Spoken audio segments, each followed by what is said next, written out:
தீபம் விளக்கேற்றும் எண்ணெய், ஒரு தெய்வீக அனுபவம். பக்தி கிளிட்ஸ் ஆன்மீக அன்பர்களுக்கெல்லாம் என்னுடைய அன்பான பரிவார ஆசீர்வாதத்தை தெரிவித்துக் கொள்கிறேன்.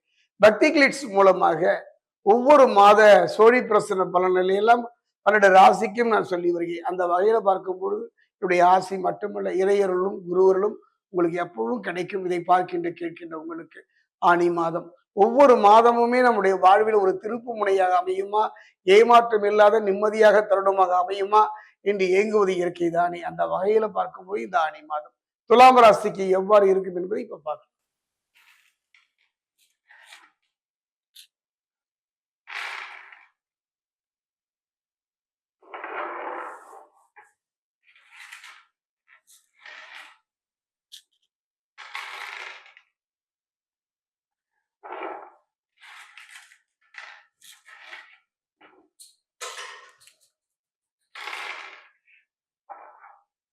துலாம் ராசி அன்பர்களே, இந்த ஆடி மாதத்தை பொறுத்த வரைக்கும் ஒரு நல்ல மாற்றம் ஏற்படுவான கண்டிப்பாக ஏற்படும். காரணம் கிரகங்களுடைய சஞ்சார நிலை, தசாபுத்திகள் அனுகூலமாக இருப்பின் பதவி உயர்வும் ஊதிய உயர்வும் நல்ல மாற்றமும் ஏற்படும்.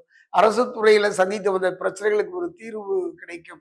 நீண்ட நாள் இழுத்தடித்த வம்பு வழக்குகளிலிருந்து விடுதலை பெறுகின்ற ஒரு அற்புதமான தருணம்.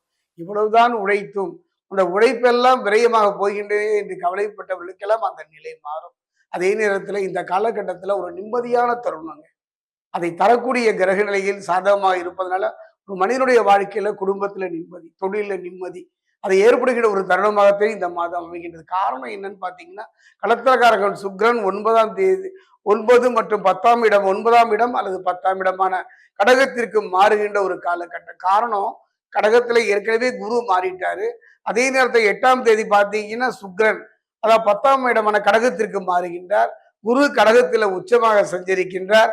ராசிநாதன் என்று சொல்லக்கூடிய களத்திரகாரன் சுக்கிரனும் இணைவதனால 9 குரு நின்று செய்ய தவறிய நன்மைகளை, 9ல குரு நின்று செய்ய தவறிய நன்மைகள், அந்த நன்மைகள் என்ன? திருமணம், தொழில், வாழ்க்கை, அது அத்தனையுமே 10ல் வந்த பிறகு செய்வார்.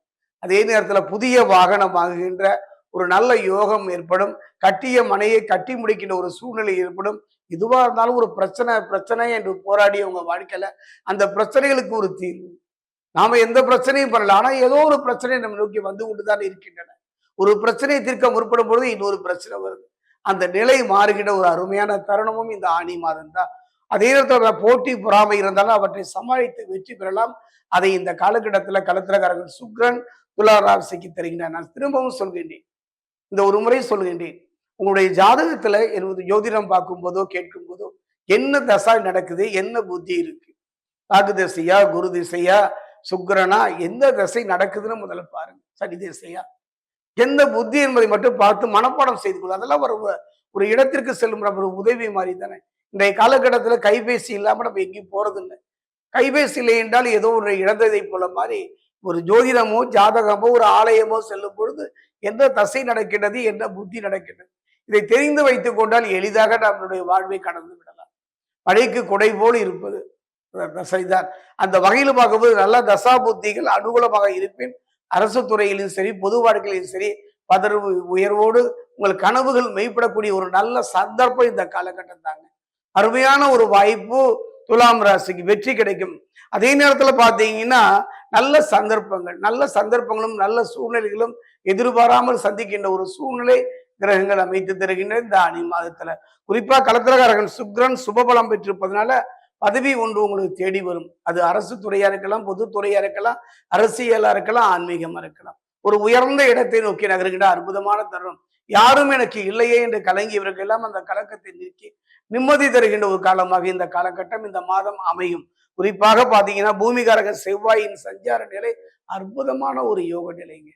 ஒரு மனிதனோட நிலையில, அதாவது நமக்கு குரு மட்டும்தானே நினைக்கிறோம், சுக்கிரன் மட்டும்தானே நினைக்கிறேன். செவ்வாய் பாத்தீங்கன்னா ஒரு மனிதனுடைய வாழ்க்கையில எந்த தோல்வியுமே உங்களுக்கு வராது.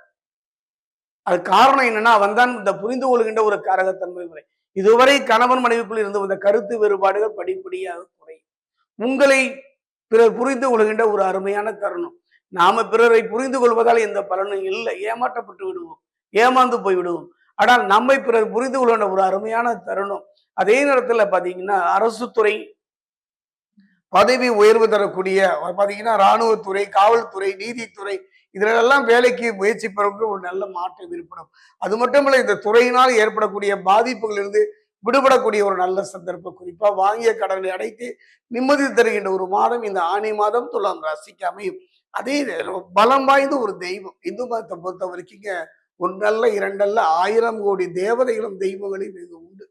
நம்முடைய நலன் பொருட்டு தான் இது நம்முடைய முன்னோர்கள் பதிவித்து தந்துள்ளார். இந்த ஆனி மாதம் துலாம் ராசிக்கு பொன் வைக்கும் இடத்துல பூ வைக்கிற மாதிரி ஒரு நிகழ்வு. அருகில் உள்ள சரபேஸ்வரருடைய ஆலயம், சிவனின் அற்புதமான ஒரு வடிவம், ஒரு ரெக்கை பிரத்யேகரா, இன்னொரு ரெக்கை சூரியன் துர்கா. அந்த சரபேஸ்வரை சென்று மனமுருக வழிபடு. குறிப்பா பாத்தீங்கன்னா திருத்தணி பக்கத்துல பாத்தீங்கன்னா பாதசனீஸ்வரன் ஒரு ஆலயம். அந்த ஆலயத்துக்குள்ளாக சரபேஸ்வரர் ஒரு அற்புதமான வடிவம், 6 அடி வழி, ஒரு ரெக்கை பிரத்யேகரா, இன்னொரு ரெக்கை சூரியன் துர்கா. கொஞ்சம் பூ, அரளிப்பூ என்று கொண்டு வந்து அவர் பாதங்களில் வைத்து வழிபடார். இந்த ஆலயத்தின் சிறப்பே அவரே ஸ்பரிச தரிசனம்னு சொல்லுவாங்க. தொட்டு வழிபாடு செய்யலாம். 51 எலுமிச்சம்பழ மாலைகளை கோர்த்து வழிபாடு செய்யலாம். அவ்வாறு செய்வது இந்த ஆனி மாதத்துல துலாம் ராசிக்கு பொன் வைக்கும் இடத்துல பூ வைக்கிற மாதிரி ஒரு நல்ல மாற்றத்தை